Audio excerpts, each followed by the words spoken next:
why are females not reborn as the highest religious figures? First of all, the real answer is there must be a lot of Buddhas and Bodhisattvas manifestation as a female, as a prostitute, as a bartender, as a, I don't know. But actually it goes beyond. Manifestation, tulpa, sanjegi tulpa, manifestation of the Buddha can be a bridge. It can be a garden. It can be a cup of coffee. It can be a breeze. When you are so sad, a breeze comes and you feel happy. But we don't think about those things. We are talking about a human tulku, as your question rightly put it, small baby who can't even wipe his own nose, sitting on the throne, giving blessings, getting spoiled, all of that.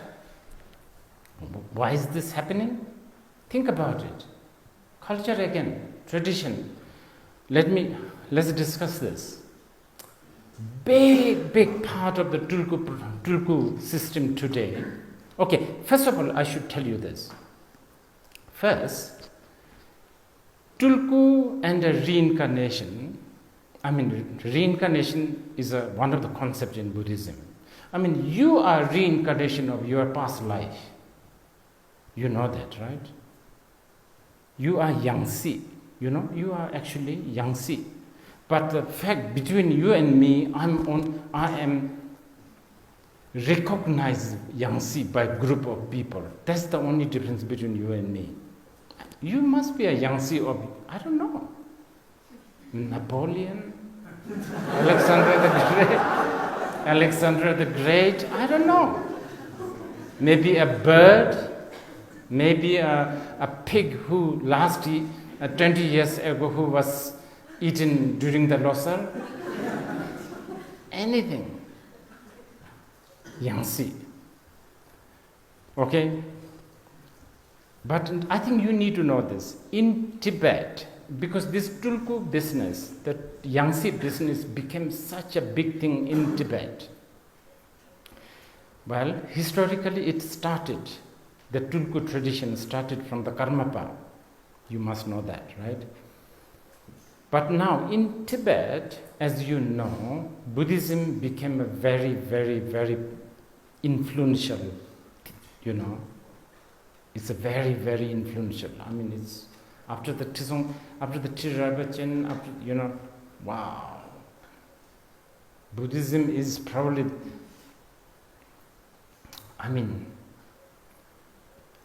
Buddhism basically took over.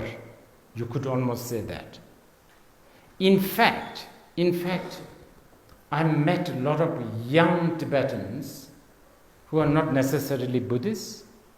They actually blame Buddhism for destroying the Tibetan original culture. I have a sympathy with them. Even the name giving, okay, for us in Bhutan, Tashi, any Tashi here? Tashi, you see? That's a Buddhist name. And do you know what that is? That's actually Indian name. It's not a Bhutanese name. It's not Tibetan name. Tashi is a Mangalam. And how about, I don't know, Pinso? How many Pinso? Is there any Pinso? Today, whatever the name I'm saying, there isn't. Pinso? Isn't you are Pinso? Well, it's actually Indian name. It's Lakshmi, right? It is something to do with the Lakshmi, Pinso, yeah. How about Wangchuk? Oh my goodness. Wangchuk? Wow. What a classic Indian name. It is. Wangchuk. Yeah. Shiva, Mahadeva, Wangchuk. These are all Indian names. What is our Bhutanese real name? Degong, right? Isn't it? Right? Dengo. Then what else is there? Nado. Isn't it? Nado. What else? What? Kado. Nado, Kado, whatever. All of that. And even in Tibet, like Yeshe Tsogyal, Khandro Yeshe Tsogyal, Yeshe Tsogyal is a Buddhist name coming from an Indian, Yeshe, of course, Jana, so, ocean, Gyal, like, rain. Her real Tibetan name is Khenchen. And that's so beautiful. Khenchen means big house. Za is girl, right? So the girl from the big house. So there's a lot of that. Anyway, what I'm trying to say is Buddhism became a very, very strong influence in Tibet. So when Buddhism becomes strong influence in a society, in every level, politically, from social aspect, politics, culture, architecture, right? Education. So, some of the Tulkus become powerful, of course. They become very powerful, they become influential. Plus, many of the Tibetan Lamas have a big patrons coming from Mongolia, coming from China, big patrons. You guys are talking earlier about why are Lamas going to some places with the money? Not these days, not much. In the past, big time, really. Like Mongol, they're very rich. So then what happens? So when the Tulkus become influential in the society, politically and everything, obviously there will be a corruption. I want to be powerful.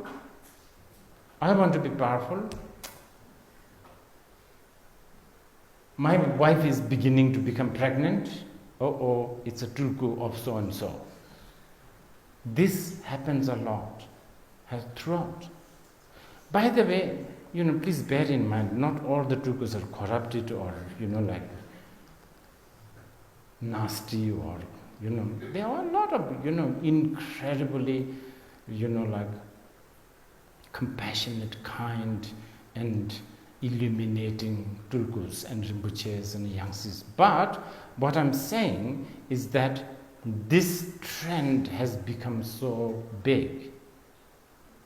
So then also, nowadays it still continues. Of course, we don't have that much of a power politically or socially, but we still do. The Tulkus do. So here, this is what you need to think. Actually, Tulkus' parents, especially the young Tulkus' parents, they are really, I dare say, they're almost like a criminal. They are really ruining a kid's life.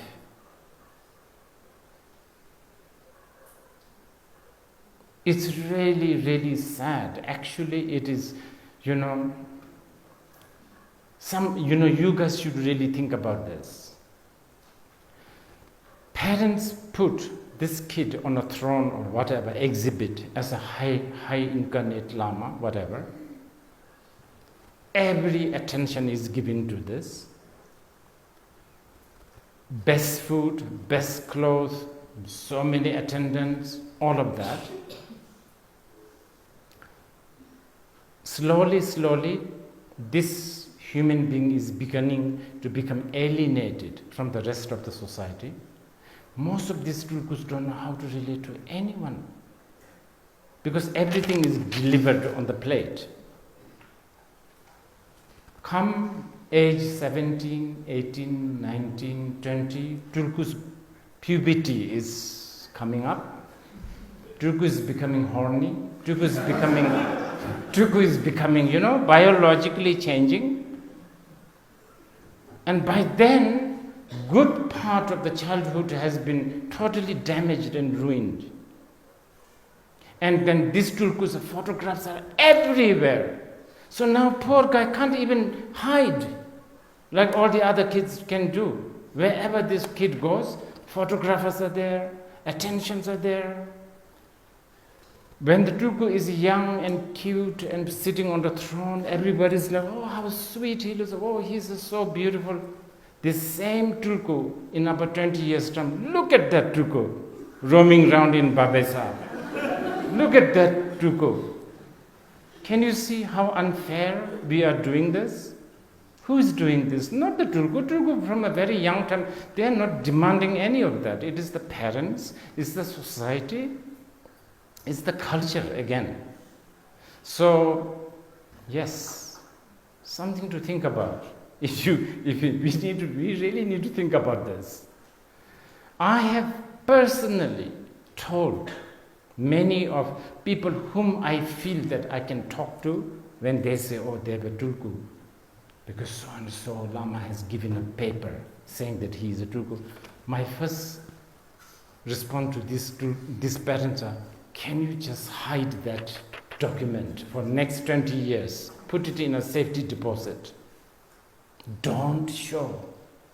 Give the tulku good education. Make him explore. Make him do whatever. Make him roll in the dust. Make him even become a waiter if you think it's necessary in some dingy restaurant. Make him date with the girls. I've even said this. These tulkus, they needed to be, I remember even telling people that I want to actually train some girls to make these tulkus to fall in love with these girls, and then the moment they fall in love, they reject the tulkus. Because the tulkus need to go through that rejection, because it's a lesson. You feel like, it makes because they are supposedly they are supposedly going to be a leader, teach, coach. How are you going to coach when you can't handle your own, small things like rejection? So yes, this is a big concern.